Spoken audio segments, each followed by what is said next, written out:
السلام علیکم۔ پاکستان اور افغانستان کے درمیان کشیدگی کے بادل بڑھتے اور ایک ممکنہ جنگ میں ڈھلتے نظر آ رہے تھے کہ اچانک ایران نے پاکستان کی فضائی حدود کی خلاف ورزی کرتے ہوئے بلوچستان پر میزائلوں کی بارش کر دی۔ ایران نے دعویٰ کیا کہ یہ حملہ ایرانی شدت پسند تنظیم جیش العدل کے ٹھکانے پر کیا گیا، مگر اس حملے میں 2 معصوم پاکستانی بچیاں جاں بحق اور 3 زخمی ہوئیں۔ جیش العدل نام کا کوئی عسکریت پسند نہ تو اس حملے میں مارا گیا اور نہ ہی ایران اس کا کوئی ثبوت پیش کر سکا۔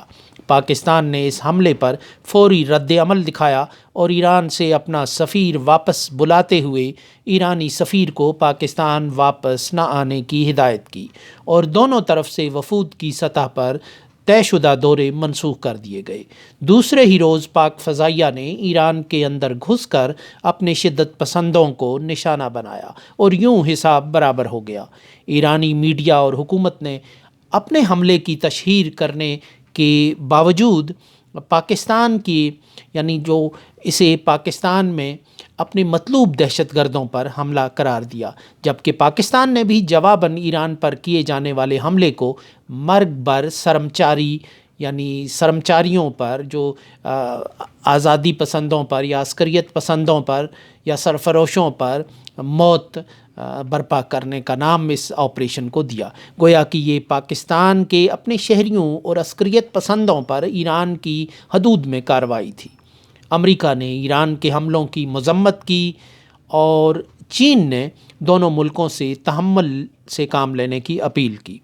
ایران اور پاکستان کے درمیان کشیدگی کی اس لہر کو ان دونوں غیر ملکی طاقتوں کے بیانات سے الگ کر کے دیکھا ہی نہیں جا سکتا۔ ایران نے پاکستان کی حدود میں حملہ اس وقت کیا جب ایران اور پاکستان کی بحریہ سمندر میں مشترکہ مشقیں کر رہی تھی۔ پاکستان کے جوابی حملے پر عمومی طور پر پاکستان میں خوشی کا اظہار کیا گیا۔ حالیہ کچھ عرصے سے پاکستان اور افغانستان میں جس جنگ کے خدشات ظاہر کیے جا رہے تھے، اور اگر ایسا ہو جاتا تو یہ پاکستان کی بھارت کے علاوہ کسی دوسرے ہمسائے کے ساتھ پہلی جنگ ہوتی اور یہ ایک نئی تاریخ ہوتی۔ یہ کہانی تو شروع نہیں ہو سکی، مگر ایران نے آگے بڑھ کر تاریخ کو ایک نئے انداز سے رقم کرنے کا فیصلہ کیا اور یہ بوجھ ایران نے اپنے کندھے پر اٹھانے کی ابھی تک لگتا ہے کہ کوشش کی۔ گویا کہ بھارت کے علاوہ پاکستان کی جس ملک کے ساتھ فضائی کھٹ پٹ ہوئی وہ ایران ہے۔ ایسے میں جب خطے میں ہر طرف جنگوں کا جنگل سا اگ رہا ہے، ایران نے اچانک پاکستان پر پل پڑنے کا فیصلہ کیوں کیا؟ کیا ایران اسی طرح ٹریپ ہوا جس طرح صدام حسین 1990 میں کویت حملے میں دام فریب میں آئے تھے؟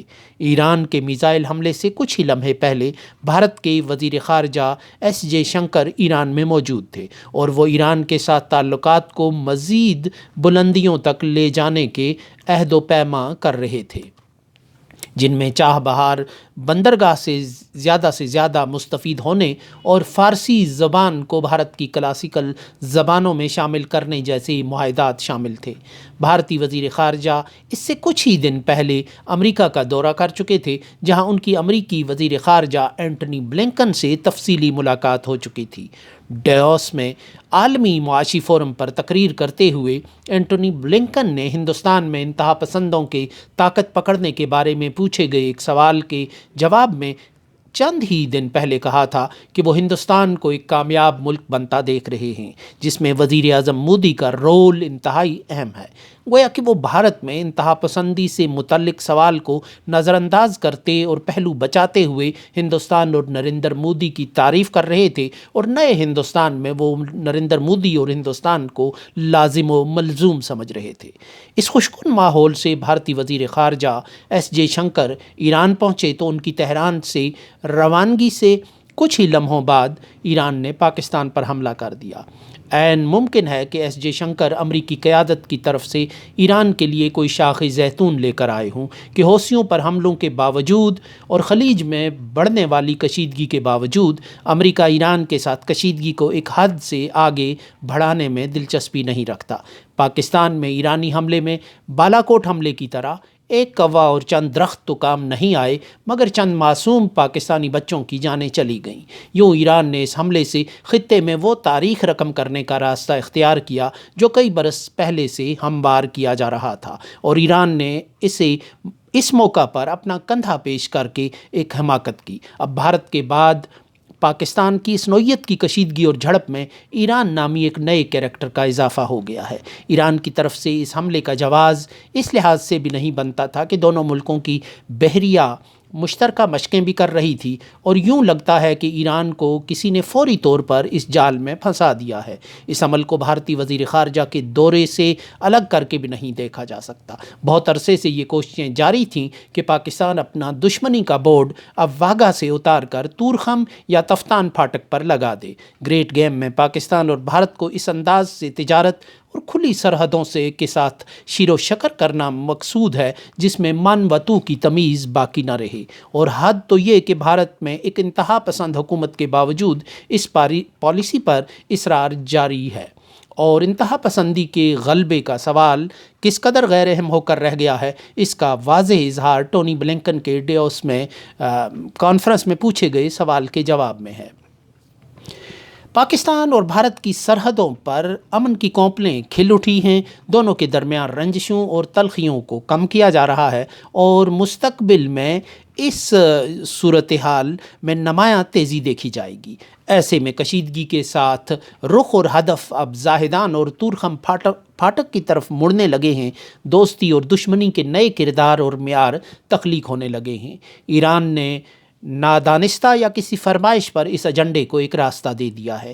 پاکستان کی طرف سے جوابی کارروائی اس لحاظ سے بھی ضروری تھی کہ یہ بھارت کے لیے سرجیکل سٹرائکس کا مستقل دروازہ کھولنے کے مترادف تھا۔ بھارت جو ممبئی حملوں کے بعد سے کبھی مظفرآباد تو کبھی مرید میں علامتی حملوں کی فرمائش کرتا چلا آ رہا تھا، اس رسم و ریت سے اپنے ماضی کے خوابوں کو پورا کرنے کا راستہ اپنا سکتا تھا۔